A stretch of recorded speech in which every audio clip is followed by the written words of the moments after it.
कहानी। माँ तुम ऐसी होती हो।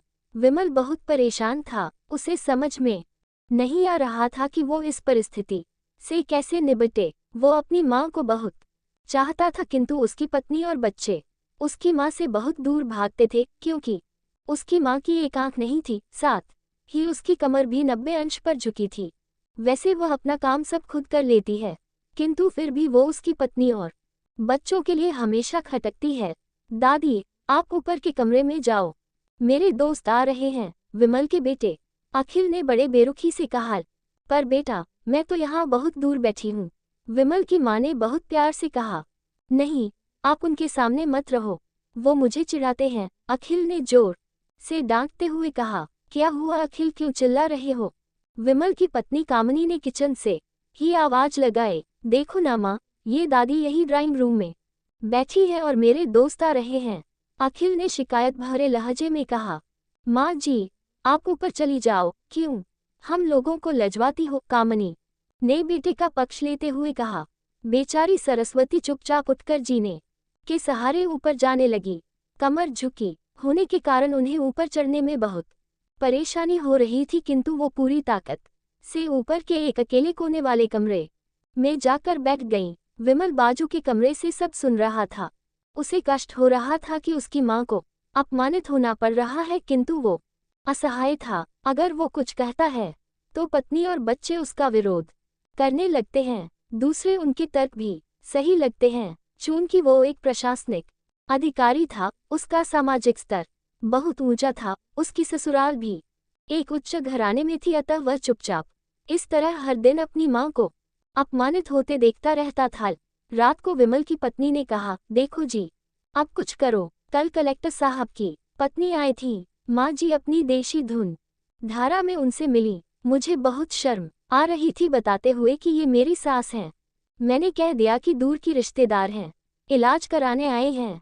विमल को रोना आ गया, किंतु फिर भी वह चुप रहा। उसे समझ में नहीं आ रहा था कि वो क्या करे। अपने बेटे की मन स्थिति को सरस्वती अच्छी तरह से जानती थी और बेटे को कोई कष्ट न हो, इसलिए वो हर बात को चुपचाप सह लेती थी। विमल बहुत उदास रहने लगा। एक तरफ परिवार और सामाजिक स्तर पर जीने की प्रतिबद्धता थी, तो दूसरी ओर माँ। आखिर माँ से अपने बेटे की यह हालत नहीं देखी गई। एक दिन उसने अपने बेटे से कहा, विमल बहुत दिन हो गए हैं, मैं अपने गांव जाना चाहती हूँ, मुझे वहां पहुंचा दो। मेरा यहाँ मन नहीं ला रहा। किंतु माँ, वहां तो कोई नहीं है, तुम्हारी देखभाल कौन करेगा? विमल ने आश्चर्य से पूछा। अरे, सब गांव वाले तो हैं और वो तुम्हारे मामा जी तो उसी गांव में रहते हैं, और फिर हम सारी व्यवस्थाएं कर आएंगे न। कामनी को तो जैसे मन की मुराद मिल गई हो। हाँ बेटा, बहू सही कह रही है, सरस्वती ने लंबी सांस लेते हुए कहा। विमल जानता था कि गांव में माँ की देखभाल करने वाला कोई नहीं है, लेकिन अपनी पत्नी की जिद के कारण वह अपनी माँ को गांव छोड़ने पर विवश हो गया। माँ को गांव छोड़कर आते वक्त उसे रोना आ रहा था तथा अपनी बेबसी पर गुस्सा भी आ रहा था, किंतु परिवार, पत्नी और समाज ने उसके इन मनोभावों को दबा दिया और वो सुकून सा महसूस करने लगा। कुछ दिनों के बाद उसके चाचा, जो अमेरिका में रहते थे, आने वाले थे। जब विमल बहुत छोटा था, उसके पिता जीवित थे तब वो भारत आए थे, और उसके बाद वो अब भारत आने वाले थे। पूरा परिवार और आस पड़ोस बहुत उत्साहित था। अमेरिका से विमल के डॉक्टर चाचा आ रहे थे। डॉक्टर रमेश ने जैसे ही घर में कदम रखा, सबने मिलकर बहुत उत्साह से उनका स्वागत किया। क्यों विमल भाभी नहीं दिख रही, कहाँ हैं? डॉक्टर रमेश ने उत्सुकतापूर्वक पूछा। जी, वो गांव में रहती हैं, यहाँ उनका मन नहीं लगा, कामनी ने सपाट लहजे में उत्तर दिया। डॉक्टर रमेश ने विमल की ओर देखा तो विमल ने अपनी आंखें झुका लीं। डॉक्टर रमेश सब समझ गए। बोले, कल हम भाभी से मिलने गांव चलेंगे सब लोग। दूसरे दिन सभी लोग गांव के घर में पहुंचे। देखा कि सरस्वती को बहुत तेज बुखार है और वो पलंग पर असहाय पड़ी है। डॉक्टर रमेश दौड़कर सरस्वती के पास गए, उनके पैर छूकर रोने लगे। सरस्वती की ये हालत उनकी कल्पना से परे थी। वाह बेटा विमल, तूने तो नाम उजागर कर दिया। अपनी माँ की ये हालत देखकर तुझे तो शर्म भी नहीं आ रही होगी। डॉक्टर रमेश ने विमल को लगभग डांटते हुए कहा। नहीं देवर जी, विमल का कोई दोष नहीं है।